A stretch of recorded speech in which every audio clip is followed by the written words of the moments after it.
Pessoal, na tradição espiritual da Índia, é muito comum fazer isso que a gente acabou de fazer aqui, que recebe o nome de Kirtan, que é eu pegar um mantra e musicá-lo, e a gente fazer uma roda de música, né? Para poder agradecer, para poder devocionar, mas devocionar o quê? Devocionar a própria vida.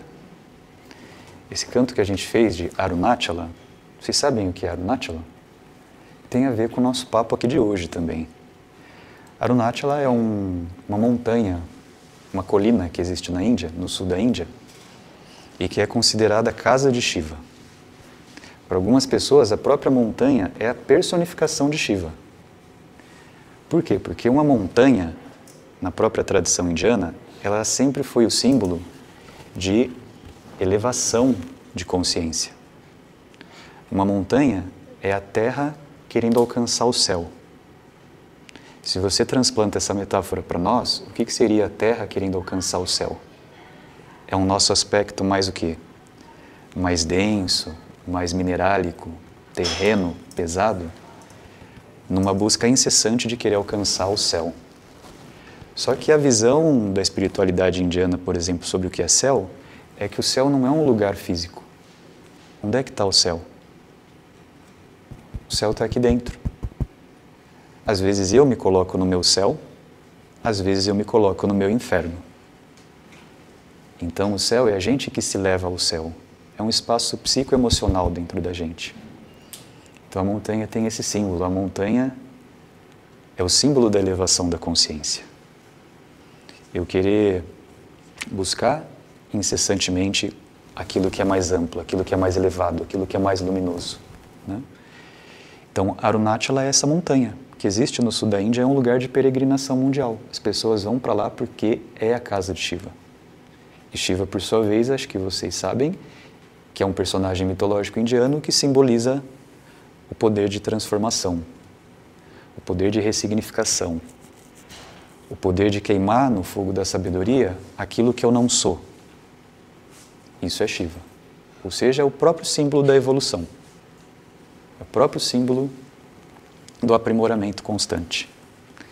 Beleza? Foi para isso que a gente cantou. A gente cantou para você. Você cantou para a gente, nós cantamos para todos nós. E agora, então, a gente vai começar nossa conversa. Pode ser? Algumas pessoas aqui eu conheço, porque já são pessoas que conviveram comigo em algum curso de formação em yoga ou em algum retiro. Outras pessoas eu estou conhecendo agora, então sejam bem-vindas, bem-vindos, né? E está aqui comigo o Oberon para a gente conversar sobre o Dharma. O nome desse evento, então, se chama Encontro com o Dharma, através de um tema que é espiritualidade e ativismo.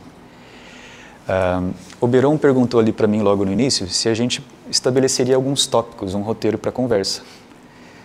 E aí eu sinceramente falei, o que você prefere? Que tal se a gente deixar a conversa solta e a nossa conversa for permeando esse tema? O que é espiritualidade? O que é ativismo? Onde isso se encontra? E onde isso tudo se encontra com yoga? Então é assim que a conversa vai acontecer. Tudo bem? Oberon, bem-vindo. Fica à vontade para se apresentar. Boa noite a todas e todos. Um prazer imenso estar aqui com vocês nessa noite de domingo, onde as pessoas geralmente elegem o sofá e o entretenimento que geralmente faz a gente se escapar do nosso próprio coração, e escolhemos estar aqui, né, para se ouvir. E é um privilégio gigantesco, meu e do Renan, essa parte de ser ouvido, porque o que nos falta bastante na nossa sociedade hoje é uma atitude muito simples que é o berço do aprendizado, que é escutar, é ouvir. Eu sou mineiro, eu vim do sul de Minas Gerais, da Serra da Mantiqueira. Sou professor de yoga, como o Renan.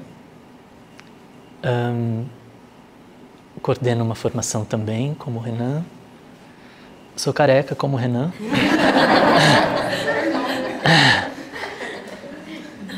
E tem muita coisa que eu posso ficar o tempo todo brincando com essa parte. Mas eu vou, então, aos pontos que são um pouco diferentes. Eu levo grupos para o Nepal e para o Butão. Eu ia falar, levo grupos para a Índia, mas o Renan leva grupos para a Índia. Então, eu não sei se vocês já tiveram contato com um documentário que esteve no cinema há um tempo atrás, chamado Muco.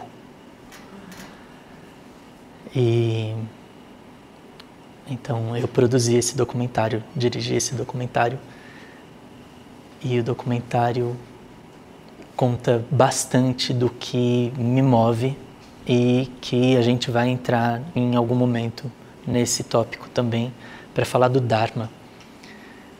Então, basicamente, quem vos fala nesse momento é um pouco isso, tá? Aí a gente vai descobrindo mais, mas por enquanto eu me dou por satisfeito na minha apresentação. Me apresento também? Sim, né? Bom, eu sou o Renan. Desde a minha infância eu falava para o meu pai que meu sonho era ser mineiro. Aí é ser mesmo. Mas não foi nessa encarnação. E porque não foi nessa encarnação, eu decidi me mudar para a Serra da Mantiqueira, na divisa com Minas, na cidade de São Bento do Sapucaí. Então, quando eu corro 3 quilômetros, eu já estou em Minas.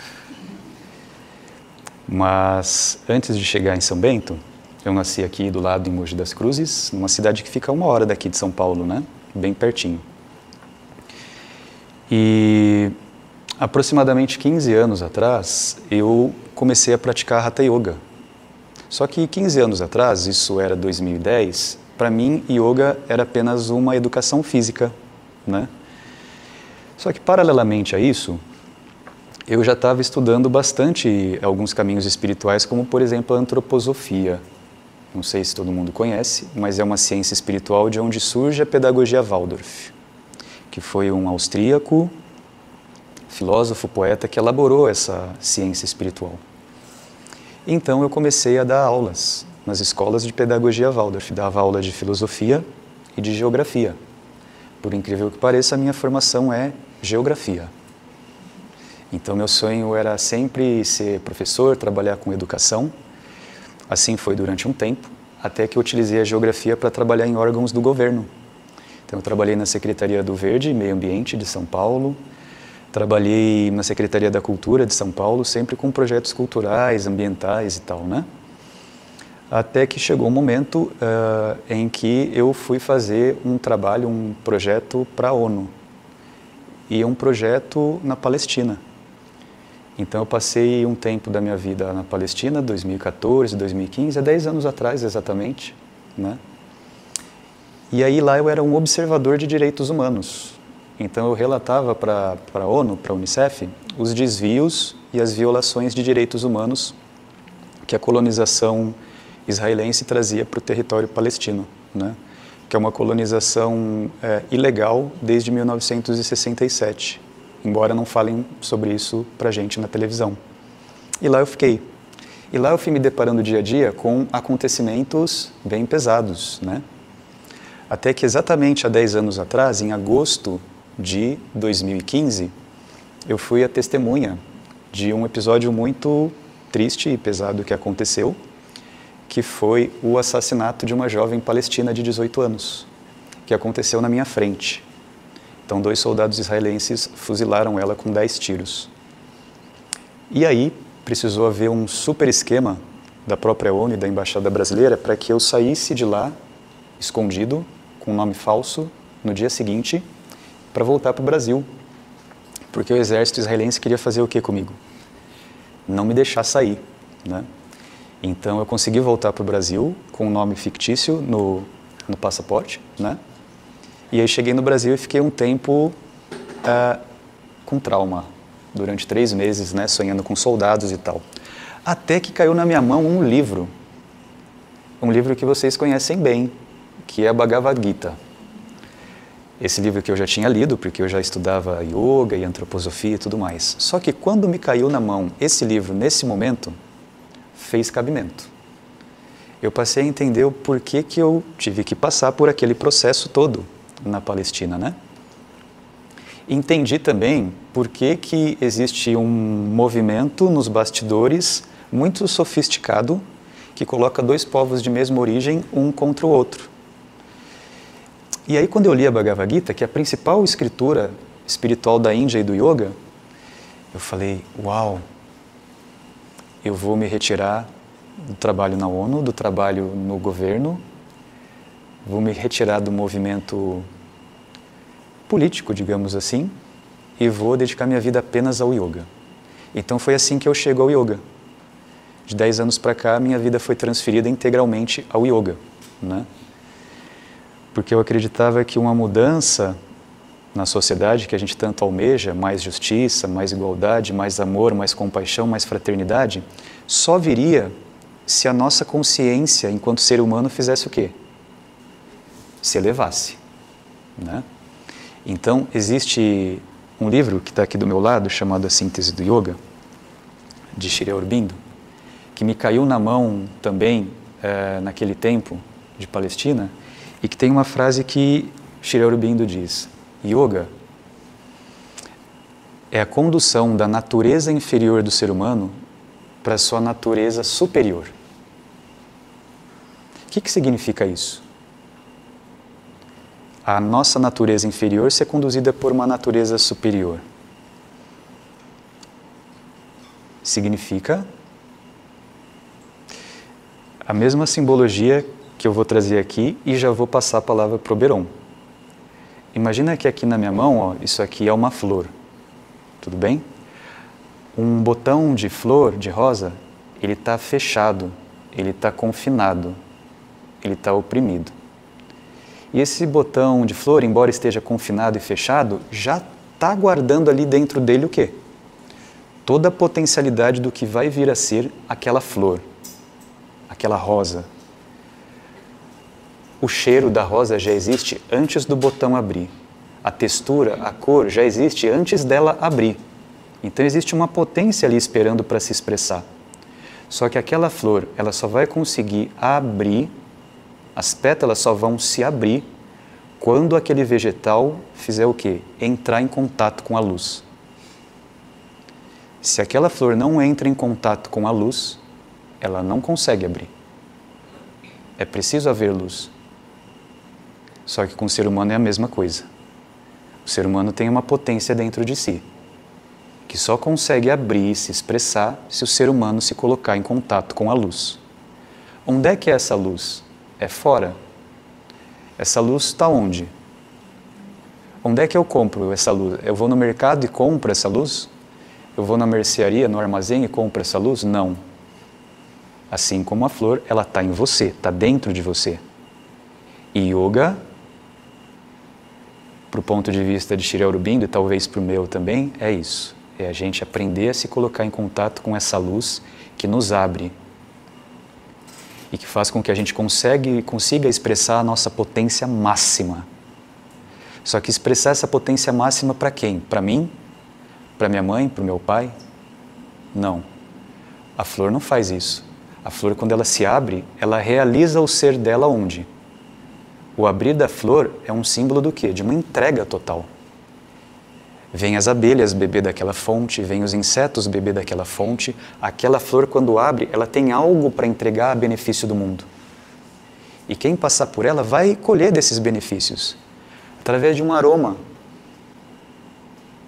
Através da sua seiva. Ela quer se oferecer. Ela se nutre da luz, se nutre da terra e, como uma retribuição, ela se oferece para o mundo, para o universo. E o yoga é isso. É a gente encontrar a luz interna, mas não é para a gente. É para que, através dessa luz interna, nutridos por essa luz interna, a gente possa fazer o quê? Se entregar para o mundo. Se entregar para o próximo. Isso é tornar a nossa vida uma vida divina. Fazer com que a minha existência se torne um canal que irradia livremente virtudes e qualidades divinas. O amor, a fraternidade, a justiça, a verdade. Eu me entrego para o mundo. Esse é o caminho do yoga. Não é para mim, eu não sou uma represa, eu não quero guardar para mim, eu quero distribuir. E talvez aqui seja já um ponto de partida, que agora eu jogo no colo do Oberon, para a gente perceber o que é ativismo e o que é espiritualidade de verdade. O que será que é espiritualidade? Será que é ver espírito? O que é essa palavra?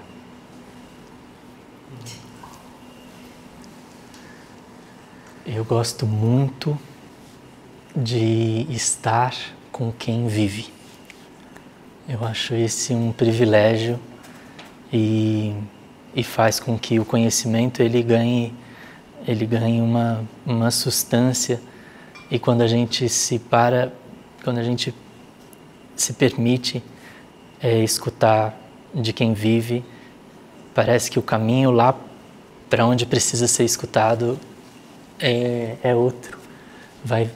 Encontra o caminho mais certo, toca onde precisa ser tocado. Então eu fico muito feliz de estar aqui escutando. Renan trouxe o yoga, e eu acho que é um bom lugar a gente começar daí, porque quando Krishna Dvaipayana Vyasa fala desse diálogo que Vijay está narrando entre Krishna e Arjuna, e são pessoas da mesma família, e quando não é um mestre, um professor e tal, ele tem um cuidado que é dizer, Krishna, né, esse personagem, ele diz que o yoga é a atitude que você toma com plena consciência. Então, ele fala que yoga é a perfeição na ação. Quando você está íntegro, quando você está plenamente, você só consegue, na verdade, esse estado de realização de algo de forma perfeita se você está inteiro naquilo, se você está presente. Ele diz, Yoga Karma Sukaushalam,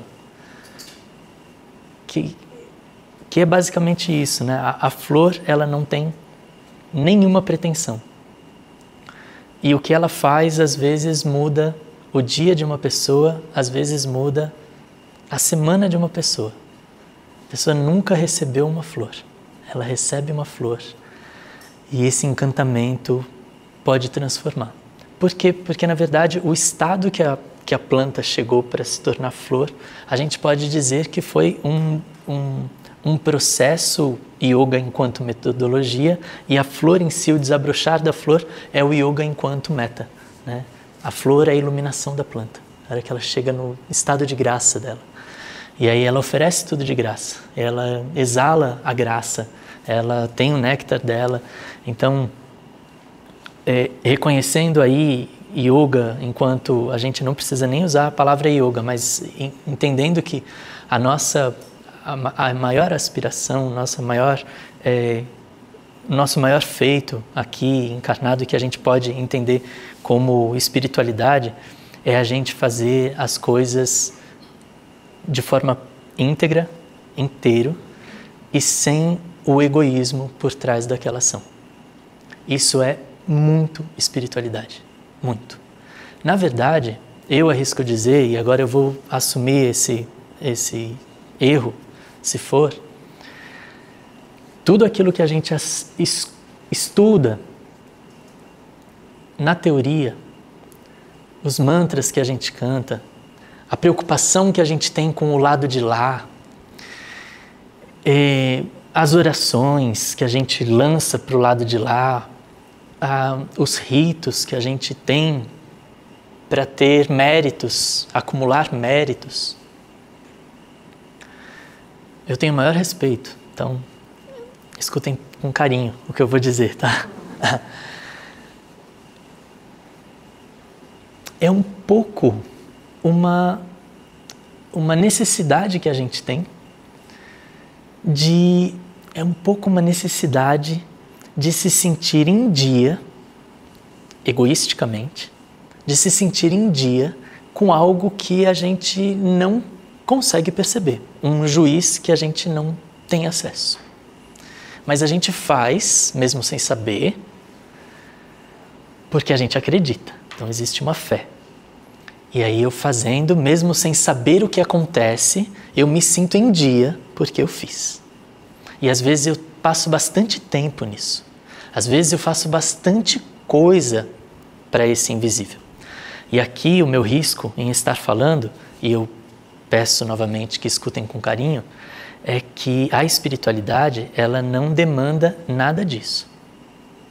Aliás, a gente não precisa nem se preocupar com o lado de lá.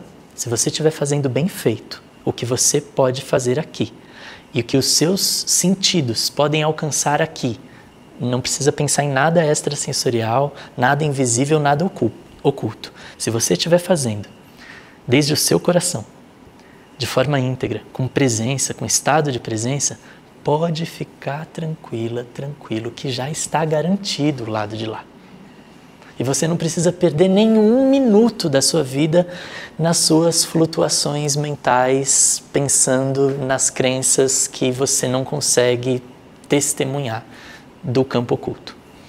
Se você estiver pleno e fazendo o que você sabe que é certo fazer, está garantido. Tá? Então, assim, o que é o Dharma? Entrando nesse ponto, e aí já jogo de novo para o Renan. Dharma é uma palavra com múltiplos significados. Ela é difícil da gente exprimir só usando ela fora de contexto, porque ela realmente vai significar muitas coisas. Em essência, Dharma é aquilo que contém. Tá? É aquilo que contém. É um vaso. É alguma coisa que pode ser preenchida, que contém, que segura. E esse conteúdo, que é o Dharma, porque ele é o que contém, mas ele é também o conteúdo, a gente pode entender como lei, como dever, como aquilo que é certo. Então a gente pode traduzir o Dharma como as leis universais, o Dharma como a lei que impera todo o universo. A gente pode entender o Dharma como um grande propósito que rege toda a manifestação. A gente pode entender o Dharma como o dever pessoal e coletivo. A gente pode entender o Dharma de muitas formas. Mas para simplificar, o Dharma é o certo. E nem vou entrar no ponto certo e errado filosoficamente, porque a gente ia ficar aqui falando, e talvez a gente chegasse naquele lugar de que certo e errado não existe. Sim, na visão do Dharma existe um certo e existe um errado. Dharma e Adharma. Então a gente pode entender que toda ação movida por integridade, baseada no coração, sem egoísmo, ela é dhármica. Geralmente, quando não envolve egoísmo, envolve altruísmo, envolve, se a gente está nesse plano coletivo, envolve ajudar o outro. E eu posso entender isso como ativismo. Eu estou fazendo algo que não é para o meu benefício próprio, mas que vai ajudar coletivamente, vai ajudar a outra pessoa. E isso é altamente espiritual, porque está em ressonância com o Dharma, com essa grande lei, que de uma forma bem simplificada eu posso entender que se é um dever individual eu estar aliviando o sofrimento do outro no mundo, e de alguma forma eu estou fazendo isso e não é por interesse particular, pessoal, eu estou cumprindo o que pede o Dharma. E basicamente a espiritualidade, o caminho espiritual é você realizar o Dharma. Então, eu não sei se eu consegui aqui de uma forma sintetizada trazer a ideia de que espiritualidade e ativismo são a mesma coisa. Na verdade, o ativismo é obra da espiritualidade aqui encarnado, realizando as coisas. Eu vou pegar a palavra que surgiu, que é espiritualidade, e vou destrinchar ela um pouco, tudo bem? Já que veio o Dharma, agora a gente vai conversar um pouco sobre o significado de espiritualidade. E aí, para isso, eu quero trazer uma reflexão bem simples que eu já trouxe algumas vezes, tudo bem? Olha só. Se eu pedir para você pegar um papel agora e desenhar um copo, você vai saber desenhar um copo? Sim ou não? Claro que vai saber desenhar um copo. Por quê? Porque quando eu falo a palavra copo, eu não preciso nem te mostrar o copo. Sem eu te mostrar, você já sabe o que é, porque o copo é uma palavra que aponta para uma forma. Qual forma? Copo. Tudo bem? Se eu pedir para você desenhar um violão, você vai saber desenhar o violão sem olhar aqui para o chão. Porque a palavra violão já te aponta para uma forma que o seu imaginário conhece que é um violão. O que vai acontecer se eu falar para você o seguinte, desenha num papel a vida. Desenha no papel a vida. Talvez a gente não saiba desenhar. Por quê? Porque a vida não tem forma. Qual é a forma da vida? Eu consigo pegar uma trena e medir o tamanho da vida? Não consigo. Por quê? Porque ela não tem forma. Então, olha que espetacular. Isso que a gente chama de vida não tem forma. Mas ela faz o quê? Ela assume formas temporárias. Por exemplo, o Oberon é uma forma temporária da vida. O Renan é uma forma temporária também da vida. Tudo bem? Simples o raciocínio até aqui, né? Só que tem mais uma dúvida. Se eu não consigo desenhar a vida no papel porque ela não tem forma, é porque não tem forma que ela não existe? Alguém tem alguma dúvida de que vida existe? Está existindo uma vida agora? Sim ou não? Está existindo uma vida agora. Mas cadê ela? Onde que ela está? Vamos tentar procurar ela? Ela está aqui dentro do corpo do Renan? Tá. Será que ela está dentro do seu corpo? Eu acho que sim. Está aí dentro do seu corpo? Você está sentindo vida? Pois é. Para a visão do yoga, esse algo sem forma que você está experimentando agora, chamado vida, é você. Só que você, vida, está se experimentando através de um objeto que é temporário e passageiro, que é o quê? O seu corpo. Então não se confunda. Você não é a forma de vida. A forma de vida é temporária. Mas você não é isso. Você é a vida que está atuando através da forma. Só que a nossa ignorância faz a gente acreditar no quê? Eu olho para o meu lado e eu passo a pensar cognitivamente que a verdade, a realidade sobre a existência é o quê? O corpo. E se eu acho que eu sou o corpo, eu também olho para o próximo e acho que aquilo que ele é também é o quê? Um corpo. Só que se eu acho isso, eu caio numa outra cilada, que é qual? Eu vou começar a classificar. Então, tem um corpo branco, tem um corpo preto. Tem um corpo gordo, tem um corpo magro. Tem um corpo alto, tem um corpo baixinho. Tem um corpo de olho puxado, tem um corpo com o olho meio esbugalhado.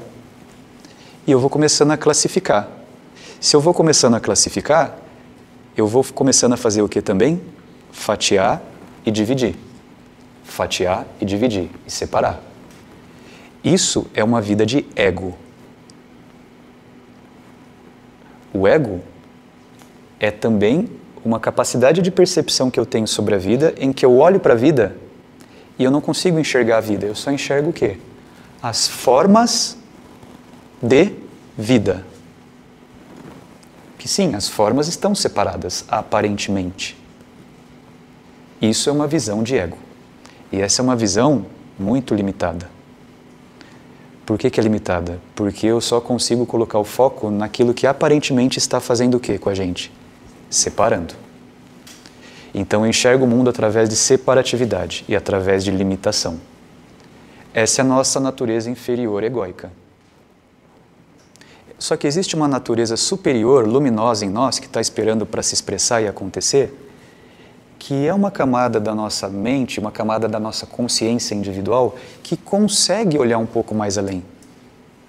Que consegue perceber o quê? Aquilo que está para além da forma.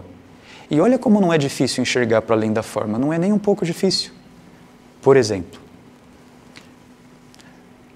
aqui está o Oberon, não está? Ele é mineiro. O Renan é o quê? Paulista. Antes do Oberon ser mineiro e do Renan ser paulista, existe alguma coisa que une os dois? Vocês podem falar assim, ah, vocês são brasileiros, vocês são homens, vocês são brancos. Tudo isso ainda é divisão. Tem alguma outra coisa que nos une e que é comum a mim e ao Oberon, e vou mais além, que é comum a todos vocês e que nós somos ao mesmo tempo?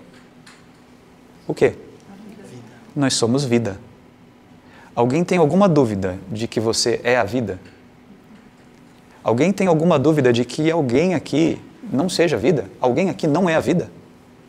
Todo mundo aqui é a vida. É difícil enxergar isso? Não é difícil enxergar isso. Todo mundo que está aqui é o quê? Vida. Antes de ser branco, preto, brasileiro, estrangeiro, homo, hétero, palestino, israelense, ucraniano, russo, palmeirense, corintiano, todo mundo é vida. Não é óbvio? E por que a gente não entende isso? Se a gente passar a entender que antes de todas essas classificações superficiais, todos nós aqui somos vida, aí a gente vai entender o que é espiritualidade. Porque espiritualidade vem da palavra espírito. Espírito vem do latim spiritus, que significa um sopro invisível.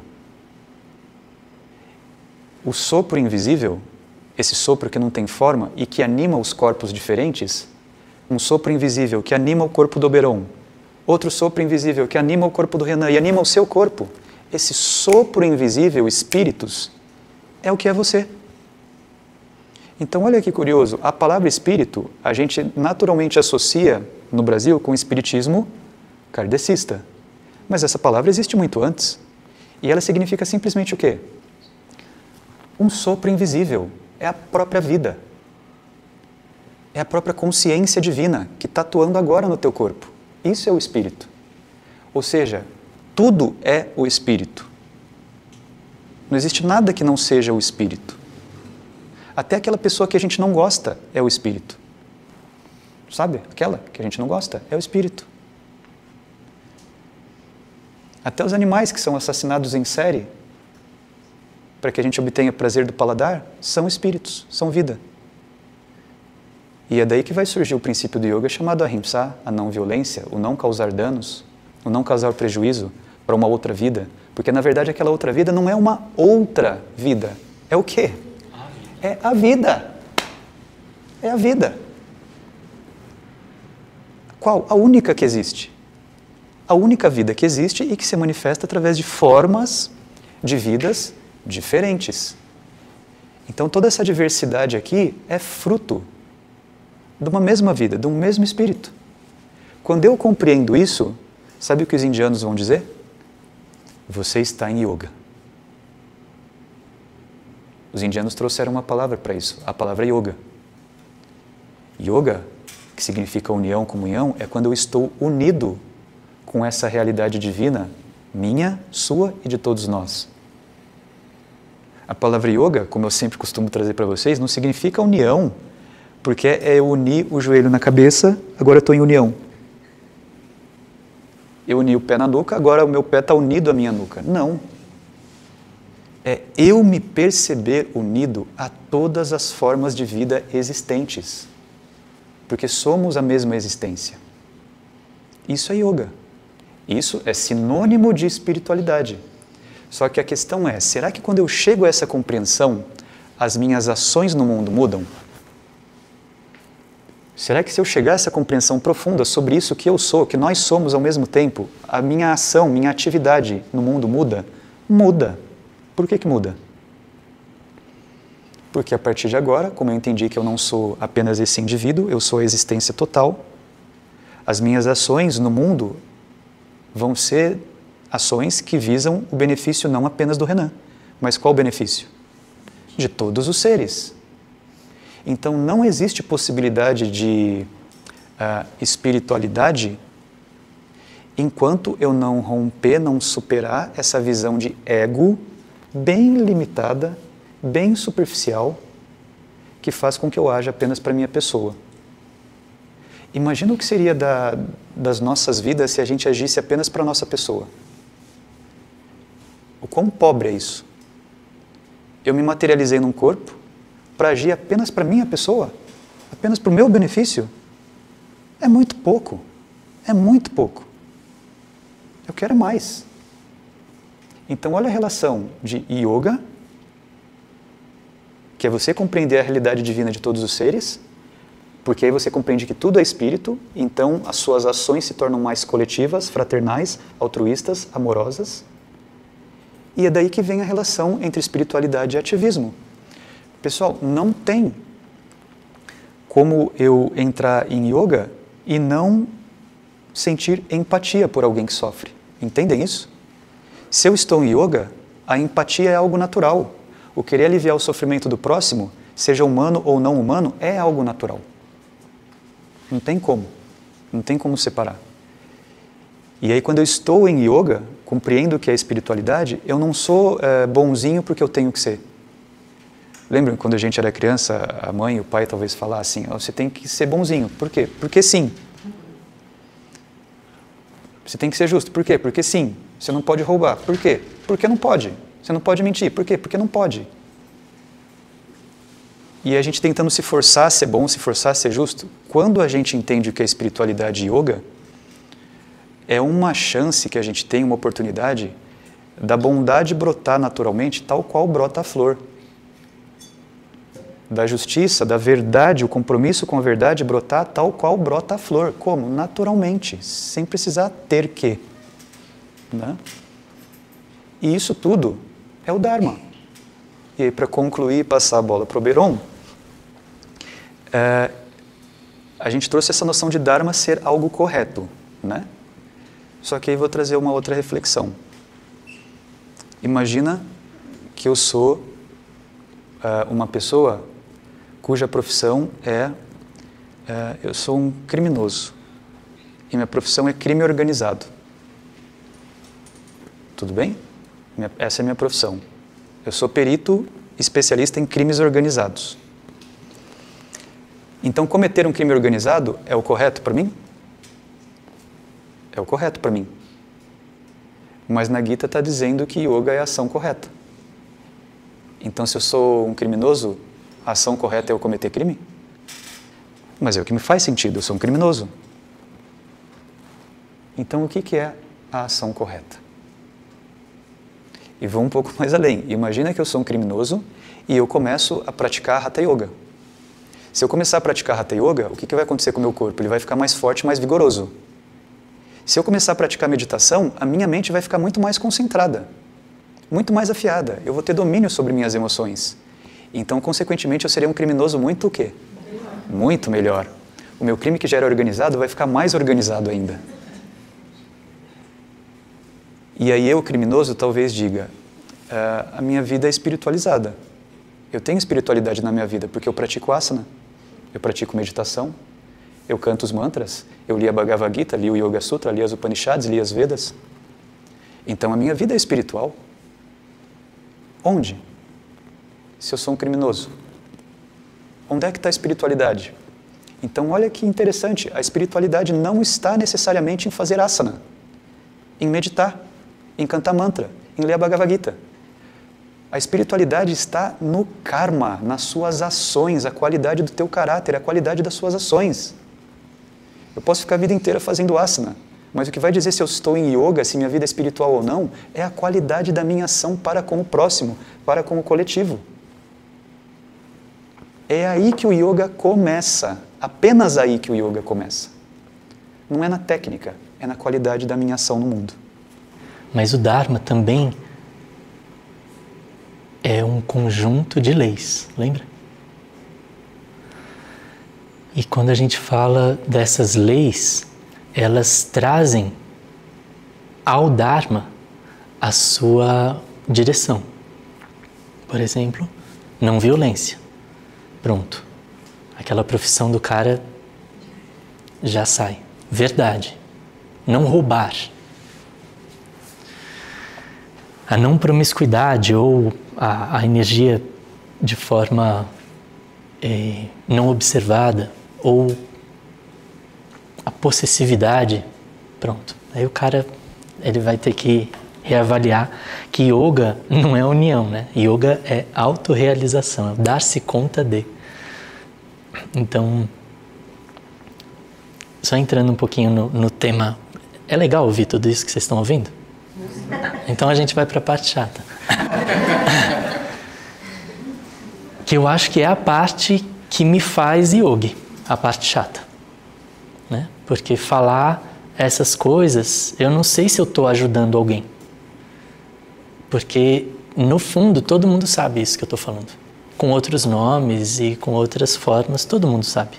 Inclusive, eu sou o cara que tem a fórmula da felicidade. Eu sempre falo isso e as pessoas acham que é muita pretensão da minha parte, achar isso muito ego, né? Achar isso. Mas vocês estão diante do cara que sabe a fórmula da felicidade. E ó, que tem gente que viaja muito para encontrar a felicidade, lê muito para encontrar a felicidade, mas finalmente o destino trouxe vocês diante do cara que sabe a fórmula da felicidade. E não precisa decorar os Vedas, nada disso. Posso falar para vocês? Vai ser de graça, nem vou vender curso nesse momento. E ó, que eu tenho a fórmula da felicidade, talvez o mais almejado dos elementos que as pessoas buscam. Aliás, as pessoas estão o tempo todo fazendo tudo o que fazem porque inconscientemente elas estão buscando felicidade. E vocês estão diante do cara que sabe a fórmula da felicidade, de graça. Para ser feliz, basta fazer o que você já sabe.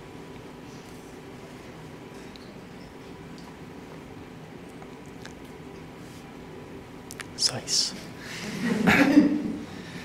Mas a gente se sabota, a gente mente pra gente, a gente traz justificativa para fazer aquilo que a gente sabe que é errado e a gente está fazendo. Ou seja, a gente é muito adármico no nosso desenvolver. E a gente tem fácil, vou entrar, antes da gente entrar mesmo na parte feia da história, na parte que escorre sangue e tudo mais, e que vocês vieram esperando isso, não sei se vieram esperando isso, não, nunca é. Quem inventou os yamas e os niyamas não foi Patanjali, não foi Krishna, não foi Moisés quando teve a revelação no Monte Sinai. Não foi Buda com o caminho óctuplo dele, que tudo se converge e vira a mesma coisa. Não foi a tradição Yorubá, não foi o conhecimento originário, não foi. Os yamas e os niyamas vieram da vida. Da mesma forma que vem com a gente o pulsar do nosso coração, a nossa respiração, veio junto os yamas e os niyamas. Não precisa falar esse nome, obviamente. Mas assim, a gente nasce e sempre que a gente se depara com uma situação de violência, o nosso corpo, não estou esoterizando as coisas não, o nosso corpo denuncia que aquilo é contrário à nossa matriz essencial. O que acontece fisicamente quando a gente se depara com uma violência?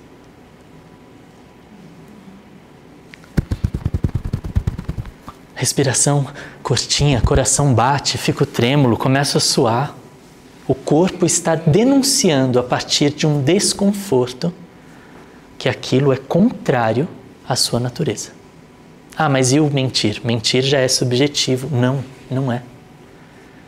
Lembra de um momento que você foi enganado por alguém que você confiava, que você amava. Dói. Dói. Parece que... Não sei, tem uma coisa aqui, de novo, a respiração fica curtinha, o coração aperta, o corpo denuncia. Ninguém ensinou. Olha, o dia que você for enganado, sente seu coração apertando forte, tá? Não. A natureza, ela impõe isso. Ela impõe para dizer que isso está, vou usar a palavra mais básica, errado, tá? Ah, mas e o roubar? Porque roubar entra a noção de posse.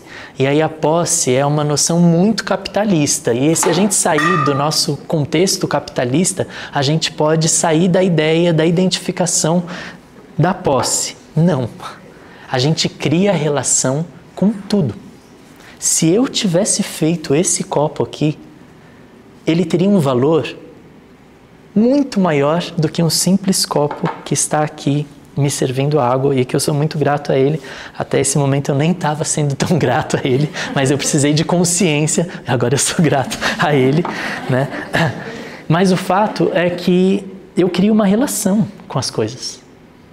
E essa relação, ela é desgastada, ela passa, eu me desapego de coisas. Mas assim, enquanto eu tenho essa relação bem estabelecida, se você vem sem me falar nada e tira de mim, sem uma justificativa que me convença, ou um pedido que me faça te entregar com amor, eu me sinto violentado. A pessoa, ela chega, aponta a arma para você, ela não faz nada, ela não te encosta. Às vezes a voz dela é até branda. Me passa tudo. Ela fala até baixo, para não te incomodar tanto, ou não chamar tanta atenção, né? Me passa o celular. E você na hora entrega e segue a sua vida. Aí você estaciona o carro 3 quarteirões, desliga e chora. Você sente uma violência que nem esteve expressa naquele momento.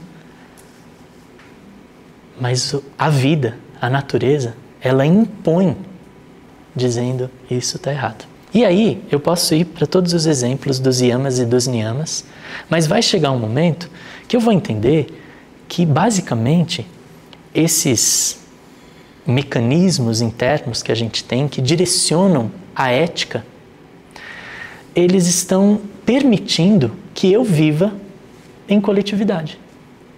Então, basicamente, eu nasci com isso para eu conseguir suportar a minha vida com o outro. Ou melhor, desfrutar da minha vida com o outro.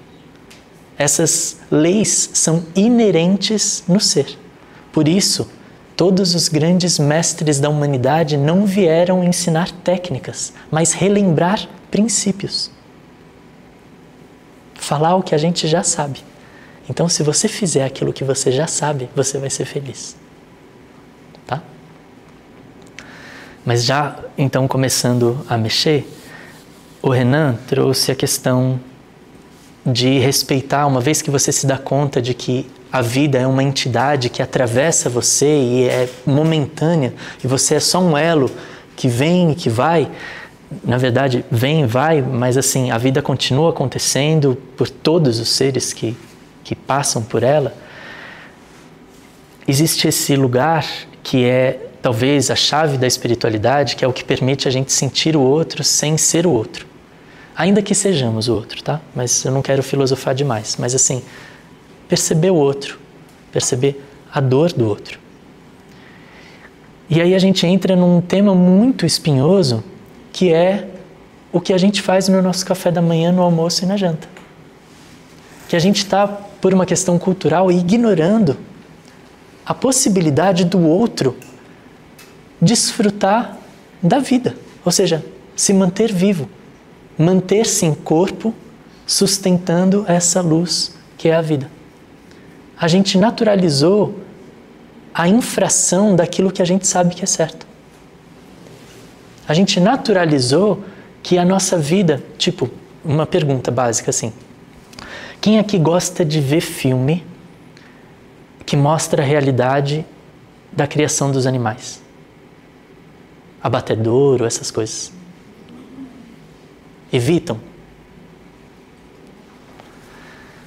Não é gostoso, né? Todo mundo aqui sabe o que acontece num abatedouro? Sabem como que é? Acham interessante eu descrever? Não precisa. Por que a gente não gosta desse cenário nem de pensar? Porque, de certa maneira, a gente sabe que aquilo é errado. Aquilo é adármico, né?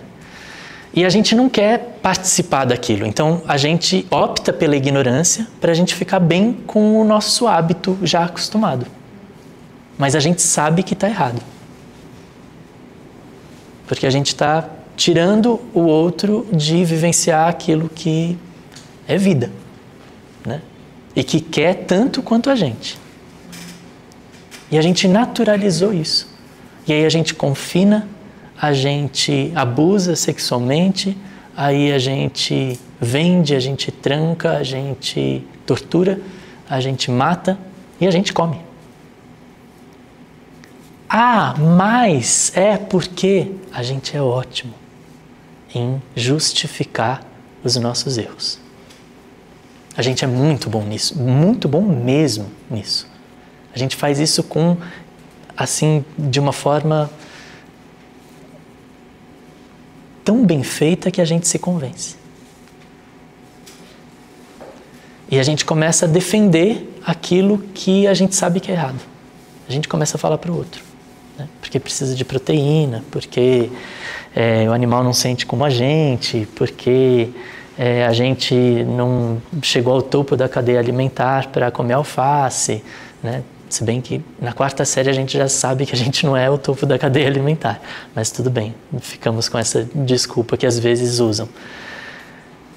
E aí a conversa ia muito bem enquanto a gente estava falando de coisas mais abstratas. No momento que a gente fala de uma coisa muito prática, o nosso sistema de defesa egóico, não a matriz energética, mas o nosso sistema de defesa egóico se impõe e a gente começa a invalidar aquilo que está sendo colocado. Então, é parte do Dharma, é parte da nossa experiência enquanto ser vivente que faz escolhas e que está buscando perfeição na ação, ter atenção em não gerar sofrimento no outro, porque o outro também é vida.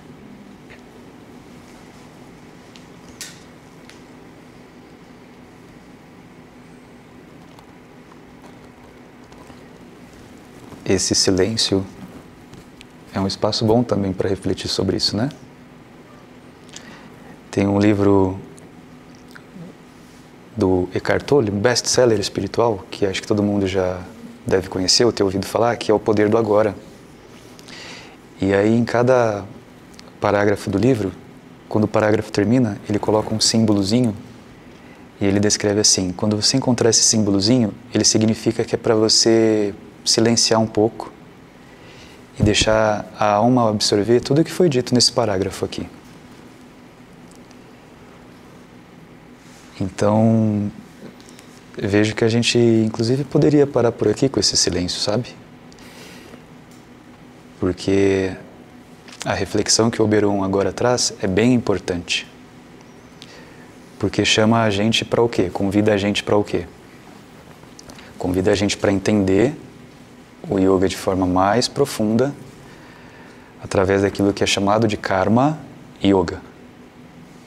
Karma significa ação, Yoga a gente já está cansado de revelar o que significa, mas a gente refletir então de que forma eu, nas minhas ações do dia a dia, eu sou responsável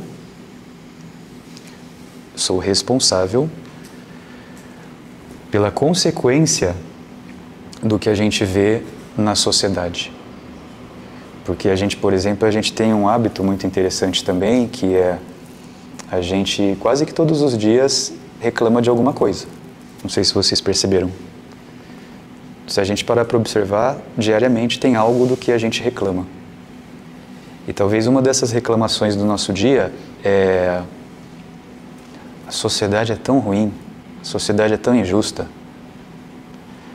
Mas aí pergunto para vocês também, o que é a sociedade? Essa que a gente critica. A sociedade, para ela existir, ela precisa de algo antes, que é o quê? Você. Eu. Se não houvesse você, eu, nós, não existiria essa entidade que a gente chama de sociedade. Então, gosto dessa reflexão que o Oberon traz, porque nos coloca aquilo que a gente às vezes tenta evitar, que é a responsabilidade.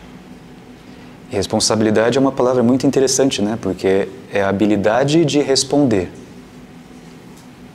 A habilidade que eu tenho de responder pelos meus atos. Tanto que em inglês a palavra é o quê? Responsibility. Habilidade de eu responder pelos meus atos. Então, onde na minha vida ainda continua existindo violência?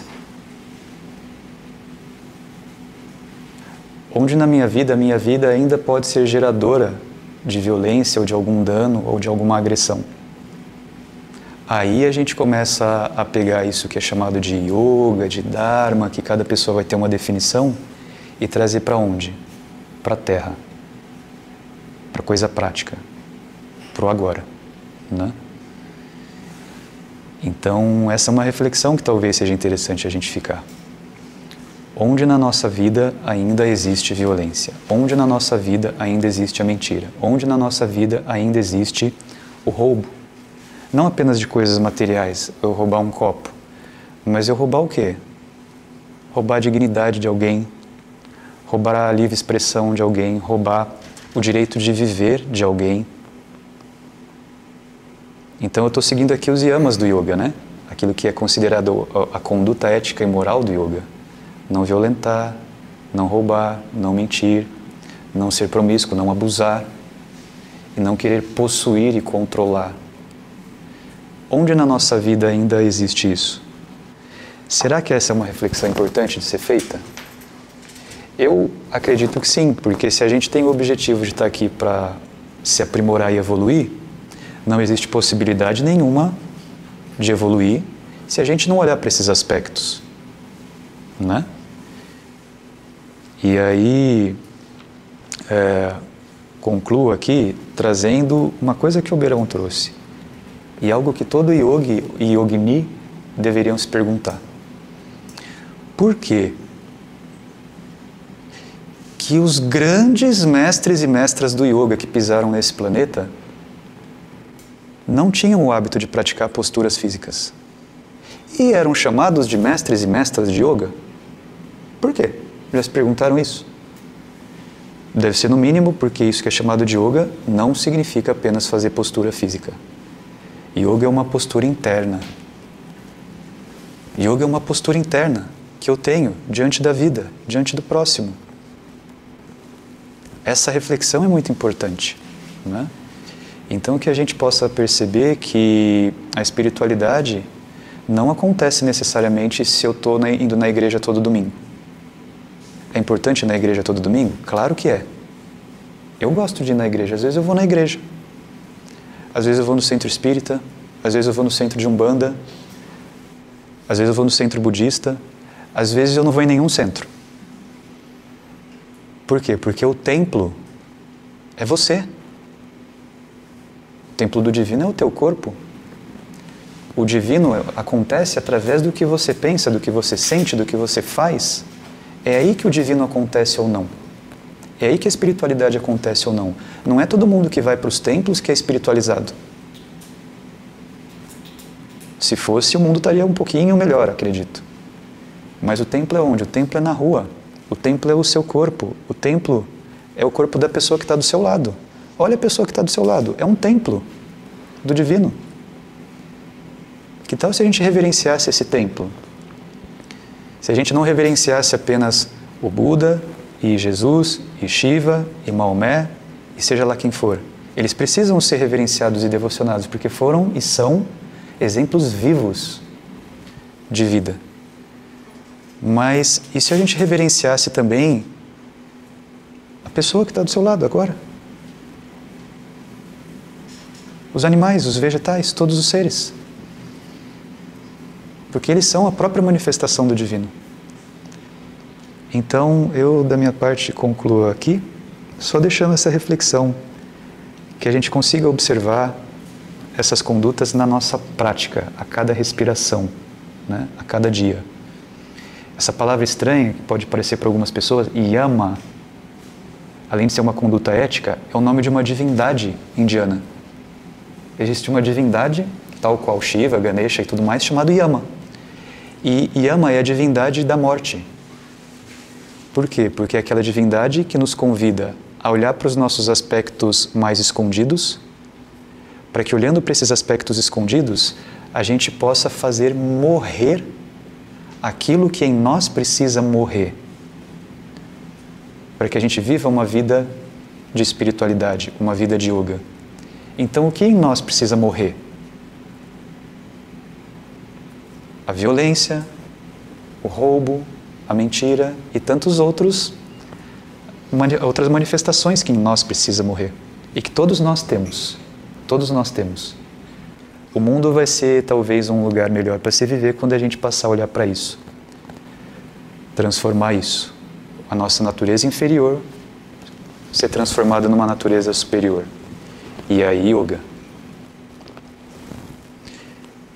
É isso.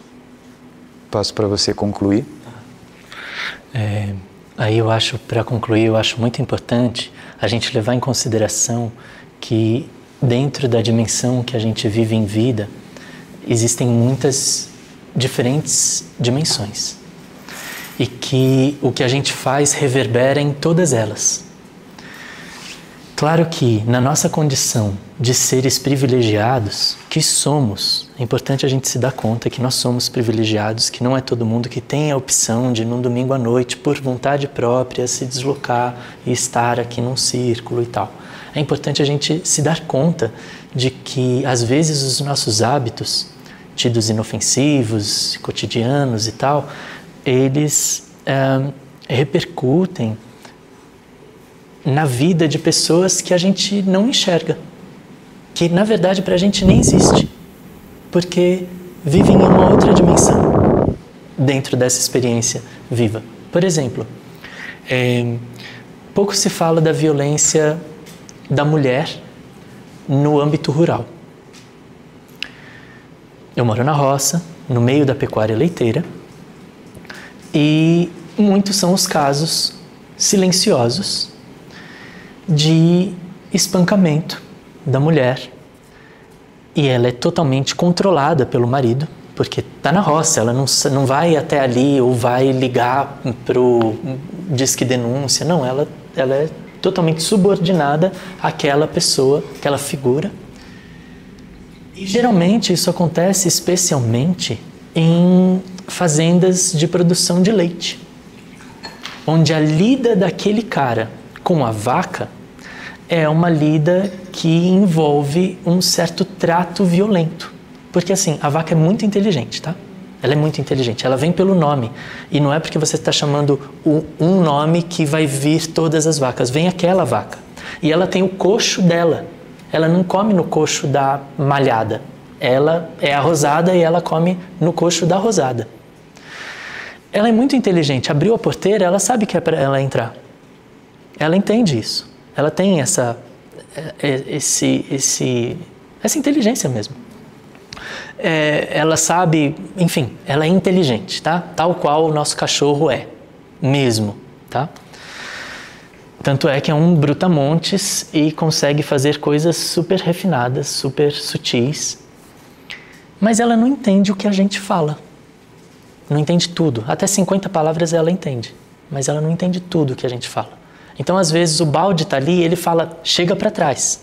Ela não entendeu exatamente o que é para chegar para trás e tal. E aí, então, ele precisa explicar de um outro jeito que ela entenda. E, às vezes, ele precisa empurrar ela.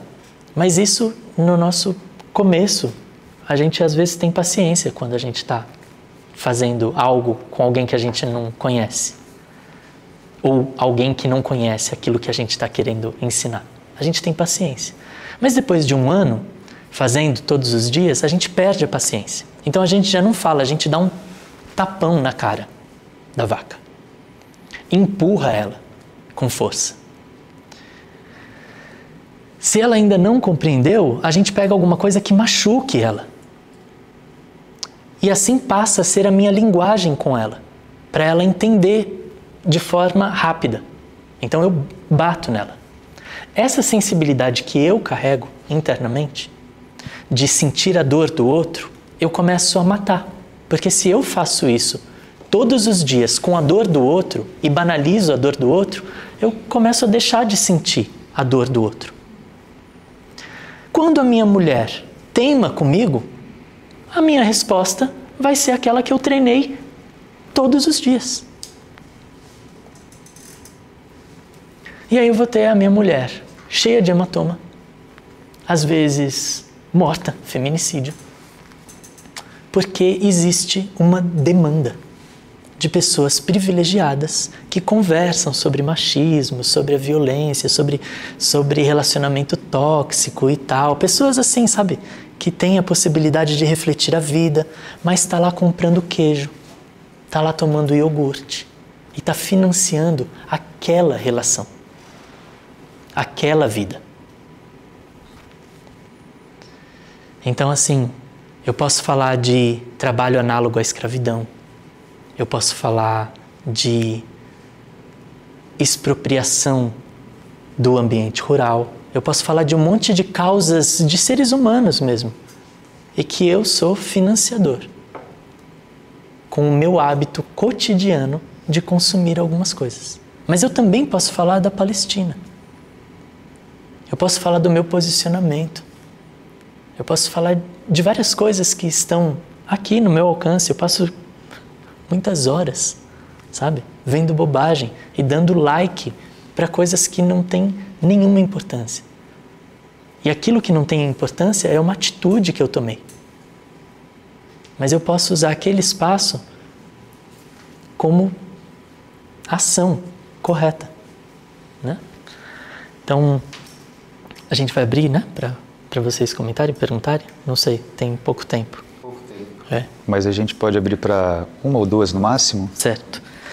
Então é isso. Eu agradeço demais esse espaço, a escuta de vocês e convido, e acredito que seja o mesmo convite do Renan, quando ele fala da avaliação, o que eu ainda faço que tem violência, procure também nos lugares invisíveis, tá? Naqueles lugares que você não tem alcance. Se informe. Né? Porque o conhecimento, ele destrói a ignorância. E optem pelo conhecimento. A ignorância é um lugar muito quentinho, que às vezes pode deixar a gente num lugar de avidya, de adharma, né? Do errado. Tudo bem? Para vocês verem, então, que às vezes acham que yogis, yoginis, meditantes são zen, passivos. Não. Os maiores yogis da história da humanidade sempre foram ativos e revolucionários e lutaram por causas coletivas, porque não há como ser diferente se você está em yoga. Perguntas, 1 ou 2 para a gente não se estender? Eu estou num ambiente que são seres inocentes que estão presos dentro de arames farpados, né, de pastos. E eu saio todos os dias e eles não sabem o que eles estão falando para mim quando eles me olham, quando eles me veem. Porque eles sempre que me olham, eu falo para mim, eu preciso contar sobre vocês. Eles não sabem, eles estão na inocência ali, eles não sabem que daqui 6 anos eles vão para o abatedouro. Mas quando eles me olham, eles me motivam, me empurram para estar fazendo o que precisa fazer, né? A gente tem um centro no sul de Minas, de retiro, de autoconhecimento e tal. E aí tem uma trilha lá. E aí na 3ª semana, geralmente são 21 dias que as pessoas ficam lá, mas também tem de 7 dias. Aí tem uma trilha na floresta, dentro da propriedade. E todos os confrontantes, todas as propriedades que são confrontantes àquela terra, são pastagens. E as pessoas chegam lá em cima, e aí a parte que não tem a floresta tem uma vista linda, assim, do sul de Minas, todo onduladinho. E aí sempre todo mundo traz esse relato para o final do dia, quando a gente tem uma partilha. Hoje subi lá em cima de manhãzinha para ver o sol nascendo nas montanhas e tal, que lindo e tal. Aí a gente conversa, em uma noite a gente conversa sobre isso. Sabia que todas aquelas montanhas já foi Mata Atlântica? Que aquilo tudo que você vê de pasto foi derrubado para colocar as vacas? Aí deixa de ter um pouquinho a beleza, né? Mas tem outra coisa que a gente fala que é: notem no final do dia que vocês vão começar a ouvir as vacas. Porque tá no meio da natureza, é o passarinho, a vaca, é tudo a mesma coisa. A pessoa tá ali atenta na respiração dela, às vezes não percebe. A gente fala, chega no final do dia, notem as vacas. E de fato, o sol vai se pondo, as vacas começam a mugir. Porque instintivamente, quando anoitece, elas querem os filhotes delas perto delas, porque a noite é perigoso. Só que elas não têm mais os filhotes delas. Então você fica ouvindo elas chamando os filhotes dela. E aí as pessoas, quebra aquela coisa do uau e assume uma consciência, né, de uma realidade que está ali. E que a gente, quando está na cidade, fica ainda mais distante dessa realidade. Por isso eu fiz o documentário. Que sejamos todos o exemplo também, né? Pessoal, podemos concluir? Eu, por mim, ficaria aqui até terça-feira, mais ou menos, conversando. Mas a gente precisa fechar, tá bom? A gente pode concluir, como sempre, quem já está acostumada em pé, em círculo? Os pés firmes no chão, sempre. Consciência no céu. O corpo como um elo de ligação, céu e terra. Para que a gente possa se tornar cada vez mais um veículo apto, límpido, aberto, para trazer o céu para a terra. O céu não é algo longínquo que a gente alcança só depois que deixar o corpo. O céu na terra é agora, através de cada ação, a cada respiração. Muito, muito obrigado por quem veio, por disponibilizar seu tempo, sua energia, sua escuta. Devociono, reverencio você que aqui está. E que a gente possa sempre lembrar que o conhecimento liberta. Se quiser, inspira mais uma vez, esvazia, solta o ar. A gente conclui entoando uma vez o mantra Om.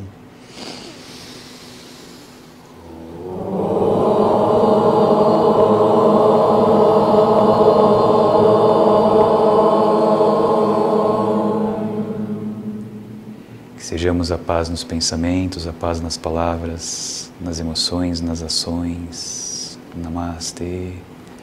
Muito, muito obrigado.